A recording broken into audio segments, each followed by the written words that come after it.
Estás paseando por el rompeolas. Lo que haces y lo que piensas te define, y lo que escuchas también. Bueno, exactamente, ¿no? Lo que haces te define y lo que escuchas también. Yo creo que eso es muy importante. El tema que vamos a tocar ahora en la última recta, en la recta final, se debería escuchar más. Se debería estar más presente, más de lo que está aún, ¿no? Vamos a hablar con Juan Carlos Lorenzo. Él pertenece a SEAR. Vamos a hablar del repunte otra vez de los cayucos, del tema inmigratorio, de la inmigración y sobre todo del informe anual de SEAR. Vamos a hablar con él, a ver cómo está la cosa últimamente. Juan Carlos, buenos días. Hola, buenos días. ¿Qué tal? Bueno, ¿por dónde empezamos? Ayer estuve viendo, o me estuvieron comentando de una charla de Gonzo, de Salvados, en Fuerteventura, donde estaba hablando de otro tipo de inmigración, ¿no? En este caso americana, de México a Estados Unidos, a través del tren de la Bestia, no sé si lo conoce. Sí lo conozco, es un tren que cruza, digamos que de una manera longitudinal, todo lo que tiene que ver con América Central. Tremendo, ¿no? Y sí, es tremendo porque recoge gente desheredada, gente perseguida, gente empobrecida de países como Guatemala, Nicaragua, Honduras, El Salvador, también personas mexicanas, hasta la frontera de México. Y es verdad que hay un cúmulo de solidaridad o de puntos de solidaridad durante todo el camino, pero las situaciones de desesperación y tremendo, son importantes. Sí, ya me había comentado un poco y yo incluso dije, mañana voy a hablar con Juan Carlos del tema y quería así tocarlo porque a veces digo, no sé si son, ya que salió el tema, Juan Carlos, son diferentes la emigración hablamos de la nuestra a través del mar, a través de tal, pero las emigraciones han sido continuas durante toda la vida, allí de otra manera, ¿no? Estamos hablando de movilidad humana, y la movilidad humana ha sido consustancial al ser humano durante toda su existencia, es decir, las personas se mueven, las personas se trasladan, las personas buscan referentes vitales en sitios muy diversos. Lo que sucede es que hay personas que no se desplazan voluntariamente, sino que se desplazan de manera forzada, porque vienen derivadas de procesos bélicos en sus países, conflictos de todo tipo, persecuciones por orientación sexual, por religión, por raza, por nacionalidad, etcétera, etcétera, y personas en situación de empobrecimiento que intentan buscar horizontes vitales en otros lugares. Esa es la migración la más dura, porque es aquella que no es voluntaria, es aquella en la que las personas no tienen demasiadas opciones, no tienen otras opciones para poder intentar tener un proyecto de vida medianamente digno. Juan Carlos, una cosa, ¿y cómo poniendo un poquito de la luz larga a las cosas, cómo en este momento, o en lo que nos espera, que si cambio climático, que si las crisis, que si tal, yo creo que es totalmente imposible, es que esto va a continuar, va a seguir, eso es imposible pararlo, no puede pararse.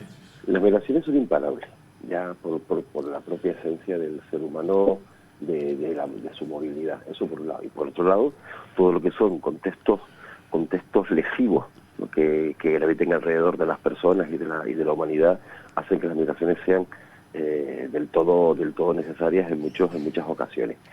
Señalabas una circunstancia muy concreta que tiene que ver con la degradación medioambiental y con el cambio climático.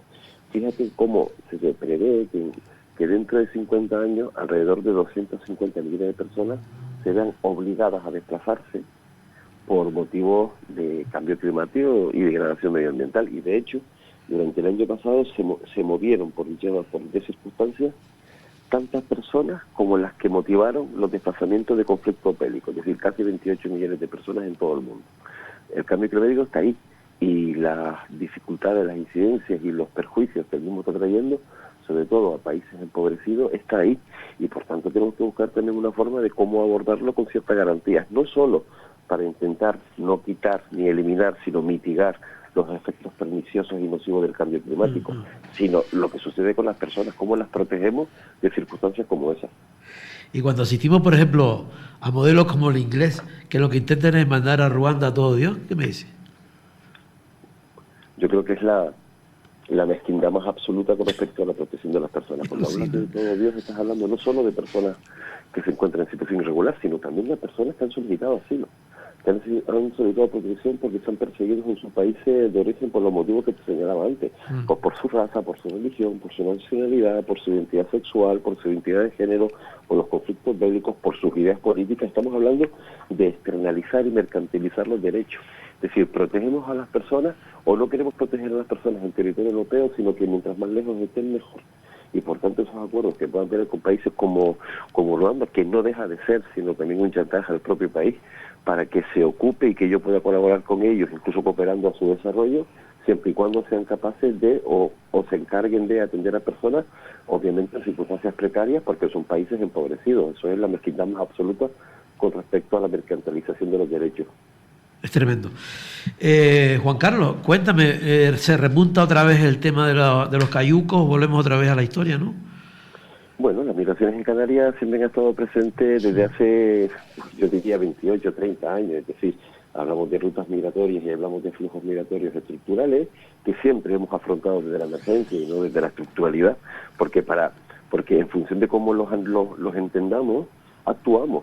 Antes tú señalabas mirada larga. Claro que hay que tener mirada larga y ponerse de puntillas y mirar por encima de lo que tiene que ver con las cuestiones más de emergencia, porque son realidades estructurales que van a suceder siempre con mayor o menor intensidad, así ha sido, y también con mayor o menor dramatismo. En la actualidad estamos experimentando un incremento de personas llegadas por costa en un momento en el que no era tan habitual, es decir, cuando las condiciones del mar, a pesar de que la ruta marítima canaria es una ruta que es peligrosa, es una ruta precaria y una ruta con un alto dramatismo, a pesar de ello, las circunstancias del mar también mediatizan la mayor o menor salida de personas desde el punto de origen del Sudáfrica Occidental.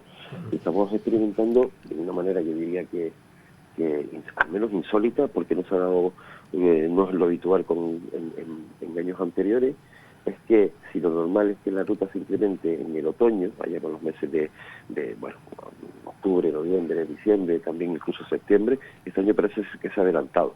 Por dar un dato, desde el 20 de mayo pasado hasta la actualidad han llegado como 4.400 personas, que es la mitad de las personas que han llegado en todo el año. Eso significa que el incremento y la tendencia al incremento está ahí y a una mayor intensidad de la ruta migratoria. Y otro elemento que tú señalabas en tu pregunta, y es ha vuelto otra vez la figura del cayuco, que es una embarcación que durante el año pasado solo lo vimos en 4 ocasiones. Y en lo que llevamos de año estamos hablando de alrededor de 10, 12 cayucos. ¿Qué significa que el cayuco vuelva a entrar dentro de la ecuación migratoria, la ruta canaria? Significa que los mismos salen de puntos mucho más alejados. Hablamos de cayucos mauritanos que son un poquito más pequeños, pero luego hablamos también de cayucos senegaleses que son más grandes, también con más coloridos, es la manera de diferenciarlo, el tamaño y el color. Y estamos hablando de cayucos que salen de Dakar, del norte de Senegal, en San Luis, de toda esa franja del país senegalés.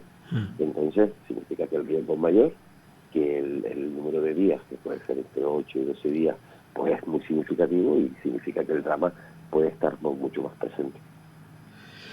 Todo esto se recoge me imagino que último, ¿no? En el último informe de la Comisión Española de Ayuda al Refugiado. Sí, el informe es el 21 ya, es decir, SEAD emite todos los años un informe anual con respecto a la situación de las personas refugiadas en España y en Europa. Y también recoge un capítulo que habla de frontera sur, que habla tanto de Ceuta y Melilla y también de Canarias. En él sí que recogemos, ¿no?, la situación de la ruta, recogemos también de qué manera el asilo ha tenido presencia en la Comunidad Autónoma de Canarias y qué otro tipo de elementos podemos analizar con respecto a que se ha dado en el año 2022, que estamos hablando también de iniciativas que tienen que ver con la convivencia intercultural, etcétera, etcétera. Nosotros hacemos este informe porque es una manera también de analizar, de denunciar y de alguna manera poner encima de la mesa retos, oportunidades y propuestas para abordar de una mejor manera la protección de las personas refugiadas, ¿no? Y desgraciadamente cada año pues siempre tenemos X elementos que hacen que la situación o cómo abordamos la realidad de las personas que necesitan protección internacional en España pues sigue estando muy lejos de los estándares óptimos de protección. Nosotros en el informe principalmente denunciamos las dificultades para acceder al derecho de asilo. Es una cuestión que está encima de la mesa porque es muy complicado, por ejemplo, obtener citas para pedir asilo, y por otro lado estamos viendo que se repiten de manera desgraciadamente continua situaciones de vulneración de derechos, de expulsiones colectivas, de devoluciones ilegales, como lo que hemos visto en la masacre de Melilla del 24 de junio del año pasado. Hace una semana que se cumplió un año de ese fatal acontecimiento. Y por otro lado también nosotros incidimos y exigimos que el asilo, blindar el asilo, el derecho de asilo, y que quede fuera de lo que tiene que ver de competitividad electoral y de la incertidumbre política. Igual que lo podemos pedir con respecto a la educación, a la protección social, a la sanidad, es decir, son elementos tan importantes para proteger los derechos de las personas que tienen que estar fuera de las disputas políticas y partidistas. Claro, es una cosa que en fin, que afecta a todo el mundo, ¿no? Oye, ayer estuve, Juan Carlos, viendo el tema, ya que estás comentando el tema del asilo, ¿no? Del derecho a asilo, ese pequeño reportaje de la cabina, sí, es que está de increíblemente, me encantaría que lo presentaras para que la gente pudiera verlo, porque la verdad es que está increíble, ¿no? Nosotros hemos querido verbalizar, ¿no?, desde la imagen, desde la recreación artística, la gran dificultad para acceder al derecho de asilo, y por tanto SEAR está desarrollando una campaña que habla de las dificultades para poder obtener una cita en el Estado español. ¿De qué forma lo ha hecho? Pues mira, lo hemos hecho a través de una serie de pequeños clips audiovisuales en el que artistas, actrices principalmente y actores del panorama español han colaborado con nosotros y recreando, no sé si recordamos, yo creo que la gente así grandita, ¿no? La gente ya talludita y gente como yo, ¿no?, que ya llevamos unos cuantos años. Sí. Recordamos. Nosotros que nos reíamos con José Luis, ¿cómo se llamaba aquel? José Luis López Vázquez. Sí. Que era la historia de la cabina, ¿no? En su película, que era casi como una especie de disquisición existencialista, es decir, José Luis López Vázquez, que se queda encerrado en una cabina y es casi como una especie de escaparate en el que todo el mundo alrededor se pregunta qué es lo que pasa, y él no puede ni siquiera verbalizar, digamos, está en una situación de inacción y de pasividad no querida. Pues esto sucede lo mismo, es decir, estamos hablando de cómo intentamos utilizar dicha situación.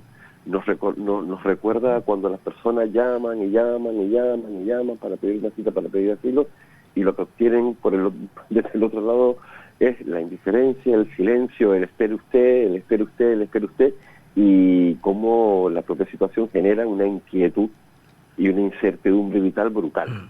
Y eso se ve, yo invito a todos los oyentes de Radio Tiempo a que la vea, porque es una campaña muy significativa. Es como si nosotros, por poner un ejemplo, lo que nos puede pasar a la cotidianidad de cualquier ciudadano y ciudadana, quisiéramos llamar estamos enfermos y queremos llamar para una cita médica, y llamamos, y no hay nadie al otro lado, o nadie al otro lado, digamos, se apiada y coge la llamada y por tanto canaliza nuestra inquietud. Exactamente es lo mismo. Lo que sucede que en este caso es con las personas que quieren pedir una cita, que no pueden hacerlo, y el no tener una cita significa que no puedes acceder al sistema de acogida e integración. Significa que personas que están en la calle, personas que no tienen recursos, no pueden acceder a una plaza de acogida. Y eso es del todo reprochable. Claro. Esa es la campaña de la cabina. Claro, fíjate, Juan Carlos, que a mí personalmente me llamó la atención, porque ¿cómo lo podemos ver? ¿A través de YouTube poner la cabina o cómo es el asunto? Sí, por ejemplo, yo creo que está también en la página web de SEAR, www.sear.es está la campaña, también en las redes sociales de SEAR, en Twitter y Facebook, esa cosa, en Instagram, y en YouTube también están los vídeos. Creo que son 4 los que se han hecho. Yo he visto como que 3, pero son 4 y la verdad es que te pones a verlo y dices, joder, angustia, ¿no? Impactante. Sí, pero yo te digo una cosa, son impactantes, pero más impactantes, no sé, a la misma altura, digamos, ¿no? Me puse a leer lo que ponía la gente, ¿no? Había gente que sí, que apoyaba la historia, apiadada, como dices tú, no desapiada, no es la palabra, no apiádate, ¿no? ¿Sabes? Pero había otra gente que igual reaccionaba diciendo, ¿y esto es de que están pidiendo asilo? Si es que yo pido para la seguridad social y no me dan cita, pido para tal, o sea, hemos perdido como el norte, ¿sabes? Como si pudiéramos ponernos a la misma altura, una cosa con la otra. Me parece alucinante, ¿no? Yo creo que es importante que no nos confundamos, ¿no?, como ciudadanos y ciudadanas. Es decir, por un lado, a veces entendemos o intentamos buscar las explicaciones a nuestras propias situaciones de protección, a nuestras situaciones de precariedad, a nuestras situaciones de exclusión social, intentando buscar culpables. Es decir, digamos que pocas veces, o yo creo que no en la medida en que debiéramos, hablamos de que la responsabilidad o verbalizamos que la responsabilidad del propio sistema, que no protege a la gente, que no protege no solo a la gente extranjera, lo protege principalmente a la población autóctona. Es decir, cuando tenemos que esperar X meses para poder tener una cita en un médico especialista, cuando llamamos a la Seguridad Social, no tenemos que ir súper temprano y hacer una cola increíble para saber si puedo coger un número y que me puedan atender ese día, cuando estamos hablando de que necesitamos unos servicios básicos de acceder a los servicios sociales de los ayuntamientos y me dan una cita para dentro de 4 meses. Es decir, el foco es el sistema. En realidad nos pasa a todo. El sistema tiene fallas y tiene carencias y tiene fracturas. Claro, pero después, Juan Carlos, un poco lo que estás comentando tú, es decir, el fallo es el sistema. El sistema que falla para esto y falla para todo, ¿no? Pero tiene la habilidad de echarnos la culpa de unos a otros, ¿sabes? El sistema genera, y también los discursos populistas que escuchamos, en el que la ecuación es sencilla, es decir, la culpa la tienen estos que llegan de fuera. O sea, el sistema tiene el sistema y quienes formamos parte del sistema, porque el sistema no es un ente indeterminado, claro. No nominal. O sea, el sistema tiene nombre y apellidos en los que las personas también somos responsables de lo que decimos y de cómo afrontamos la realidad. Y hay veces en que los discursos populistas, los discursos estigmatizadores, criminalizadores, por ejemplo con las personas migrantes y refugiadas, hace que nos echen a pelear los pobres con los más pobres. Claro. Es decir, procesos de competencia social. Claro, y eso es una manera de despistarnos de las realidades fracturas y de las realidades carencias y deficiencias del sistema, que son, por otro lado, la prioridad de gasto público, de inversión pública. Coño, pues a lo mejor deberíamos invertir menos en actuaciones de defensa y de ejércitos y de material militar e invertir más en las personas. Me pongo a pensar que el sistema tiene la capacidad de priorizar y reorientar la inversión pública. Y si no lo hace es porque no quiere o porque tiene otros intereses que prevalecen con respecto a los intereses de las personas. Total. Oye, me dejaste pensando, es que yo también soy sistema, todos somos sistemas. Todos somos sistemas. Todos somos corresponsables. Es verdad que también hay algunos más que otros. Porque aquellos que toman las eso también es verdad. Eso también es verdad. Aquellos que toman las decisiones creo que tienen una responsabilidad mucho mayor, obviamente. Sí. Pero nosotros elegimos a quienes toman las decisiones. Total. Por tanto, también hay que situarse en ese contexto, y más en un año como este, que para España es un año, digamos que de elecciones perpetuas. Como se dice aquí en esta tierra, a rayas de un millón. Gracias. Gracias, se fue el tiempo, Juan Carlos. Otro día te llamo y hablamos. Venga, gracias. Muchas gracias a ustedes. Chao. Venga, adiós. Un abrazo. Chao, un abrazo. Chao.